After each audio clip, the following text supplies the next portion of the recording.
We have the pleasure of interviewing Dr. Enver Tothi, oncologist surgeon, independent researcher on China's Uyghur problem. Dr. Enver Tothi, can you recall what happened in June 1995? Thank you very much. It was certainly summer 1995. And then I was a young surgeon, oncologist surgeon, and then I guess it was a Wednesday. My operation scheduled is on Monday and Wednesday and Fridays. And that day, because I was the only one who didn't have a scheduled operation, so I guess that is how I was picked up. And that is one day before, Tuesday afternoon, there were our two chief surgeons called me into their office and asked me to assemble a team and mobile operation equipment and the nurses and the assistants, and to report to them next day morning 9:30 at the hospital gate. So I did that. We joined together at 9:30 in the morning next day. Chief surgeon told me that follow us. So we followed them. And they come with a small car. And from that direction of our traveling, I can tell that we are traveling to the Western Mountain area. That district, we have a branch hospital there. But our halfway to our journey, we turned left again. And that direction I have never been to, and I got lost. And our driver said, this is the way going to Western Mountain execution ground. And we said, what are we doing there? We were scared. We said, what are we doing in execution ground? Anyway, we have been called, we have to go, we have to obey the order. So when we arrived at execution ground, two chief surgeons, they told us to wait behind a hill.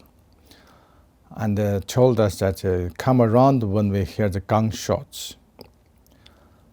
Then we waited for around 40 or 50 minutes with anxiety and scary kind of fear. Finally, the gunshot comes. It wasn't a machine gun shot. It was many rifles shot at the same time.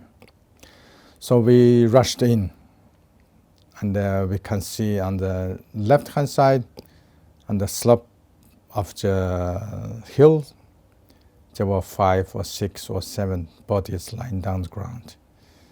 They got shot to the back of the head, to this part, so that the front of the head is blown away.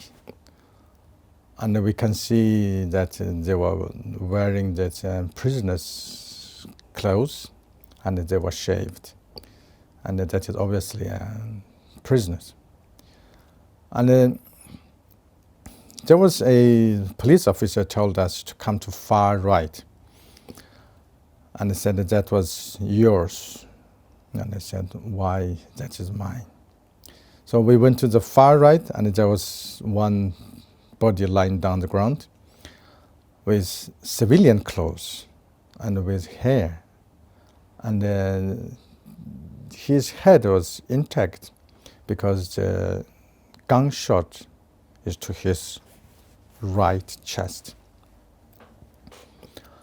Our two chief surgeons said, no, you take this body, put into your one, and remove liver and 2 kidneys. And now I understood why I'm here. So we did. And my two chief surgeons stood there and then directed me the whole procedure. And that is just, it's an unforgettable experience, because when my scalp cut through his body, his body tried to, what you call struggle, tried to resist my cut. But he was too weak to do anything. At the same time, I also saw the blood coming out from this wound. That indicates that heart was still pumping blood. So he was alive. He was alive. And the sisters, yes, there were two, but they didn't do anything. They were just standing there watching. I guess their job just try to make sure this body will cooperate. I spent 30 or 40 minutes, very quick, and I removed those organs. And just two chief surgeons, they took organs in a box and told me that now you take your team back to the hospital, and remember, today there is nothing happened. As a man born to that society, I knew what this implies. Since that day, none of us has ever talked about it. We try to forget about it. You confessed that the experience haunted you for many years. You extracted the liver and kidneys from a living human being on a Xinjiang execution ground. Did the passage of time alleviate the pain, your pain? No, it didn't. I tried, since that day on, I tried to forget about this. So we never talk about this. So I tried to bury very deep into my head. But it doesn't mean it didn't happen. It did happen, and it did take its effect on me. I do having nightmares time to time. Sometimes I even see this man in my dream. This man looking at me with no motions, no words. So I do try to seek forgiveness. For example, because I don't know who he was, if he was Muslim or he was Christian or he was Buddhist, I don't know. So when I saw a mosque or church or temple, I will go and try to pray for him. So just think one of these places will meet his need. Try to tell him that I am sorry, and it wasn't my intention to do that. As a former surgeon at the Urumqi Central Railway Hospital in China, what do you think can be done to support transparency of foreign organ transplantation and ensure the safety of transplant recipients? For this part, since this organ I removed, only it happened once, and it was happened like accident to me. And also this organ transplantation industry, it wasn't in this part of China. And by that time, we had no idea what is called organ transplantation industry. But now I can say that since this kind of atrocity can happen in China, only that the Chinese Communist Party can be blamed, because that is the Chinese Communist Party who provided this platform, who brainwashed its citizens. So the citizens will not have this morality or not have mercy towards any other life, regardless human being's life or any animal's life. They are so lack of morality now. So the only way to stop this or tell other surgeons to not do this it is to somehow get rid of this communist regime. Otherwise, this atrocity will continue. So at that point or now, what kind of documents are being prepared for an organ procurement made in China? This I'm not really sure about that because I am quite far away from the center of this organ transplantation industry. And I left China 20 years ago. So from what I have seen, what I have read, what I have heard, is that it looks like there's a whole set of documents prepared by the authority. And in these documents, it looks like it meets the Western standards. You have donor's name, you have everything there. But to my experience, this kind of documents is not trustworthy, because in China, everything can be done in a minute. So if you want to ask for consent letter from the donor, they will produce one. Even this donor already dead, and they will produce one. So that is the thing that you cannot believe what is the authority showing to you. So from this point of view, can the traceability problem arise in the case of a transplant in China? That is the main part of this problem, because you cannot trace it. Everything is secret. Although this Chinese Communist Party has been ruling this country for more than 60 years, but it's still acted like secret organization. Everything is secret. So, from your experience, do you think the organ harvesting was an isolated case or not? According to your experience and perception of the Chinese medical system and the Chinese context, it is possible that the actual allegations of illegal organ harvesting from prisoners of conscience to be real. Look, in 1990, when I was sitting at the outpatient department, I have seen 3 children after being found gone missing 2 or 3 months and found there's a scar on their body, and later on proved that the organ was stolen. That is in 1990. So from this, I can say that this organ harvesting, organ pillaging happening in China, it is for real. And China is such a big country with such huge population. What they don't lack of is human life. And the cheapest thing in China, it is human life. This is one. Secondly, if you want to have this organ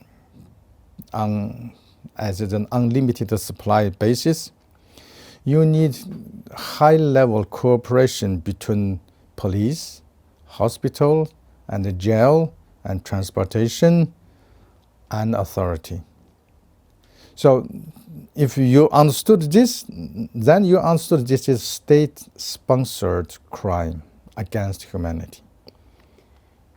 As a doctor, where do you think it's the boundary between medical science accomplishments and respecting ethical procedures? This is a kind of thing we always having problem with, because you have to respect the recipient's right.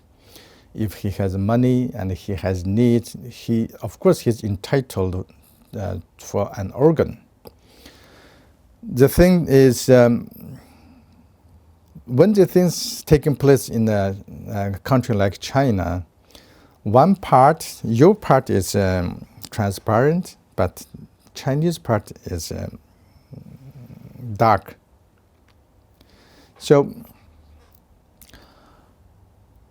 we cannot do much more to stop it, to make sure that the organ we are receiving, it is legitimate, because we can't guarantee it, because Chinese government, it is with such a strong ability now, they can produce everything for you. So what we can do is try to tell this world, say, look, if you want an organ in China, you may end up kill somebody, because someone might well be died for you. So we have to be aware of it. There's nothing else we can do. Secondly, Chinese government or Chinese just very powerful individuals, they are benefiting from this, and that is money. And the only language Chinese government understands is money. So if we can stop the foreigners to go to China to buy, to do this organ trade, then we may save a lot of lives. So what do you think will happen in the future? Nowadays, if we look at the world, we can see it seems that Chinese money is getting its way to everywhere. Along with this, Chinese now developing a new program. It's called Chinese Mood or Chinese Model. What they are promising is they are promising to deliver, to supply human organs to the globally. This will raise a question, how you can deliver a liver from Beijing to London, for example, because liver only can survive outside human body 8 hours, for example. Then you don't have enough time, unless if you can travel at the speed of light. If you cannot do this, how you are going to deliver the organs? And the Chinese, they have answer to it, because this is what is happening now in China. They deliver the donor to you, to your doorstep, and they will simply take the organ from the donor and give it to you. This is actually already happening inside China. Even Chinese surgeons, they have published the medical research paper in a Chinese top medical journal, and they openly admit they took heart and lungs from this living donor and gave it to somebody else. And they didn't tell you what happened to this donor's body. So they openly admit it. So be aware of it. If you think you have unlimited supply of organ from China, it means massive killing. From this point of view, do you have a recommendation for the international medical community regarding this and the ethics in the organ transplantation? Yes, everybody can, they have right to sell their own organ if they are willing to do it. And everybody has the right to buy an organ. This trade, it has to be on the equal. Everybody is happy, has agreed on this condition. But if somebody's organs, if somebody has to die for their organ to be taken and give it to somebody else, one is more than enough. Even one, it's already crossed that ethics line. It is not acceptable, even one. So what this medical world should do is asking Chinese government for the transparency or independent investigation. If they think we are making false claim, okay, open your door, open your jail, and send the independent investigation to prove we were wrong. I wish I was wrong, but please to prove it. I'll have one more question which is not here.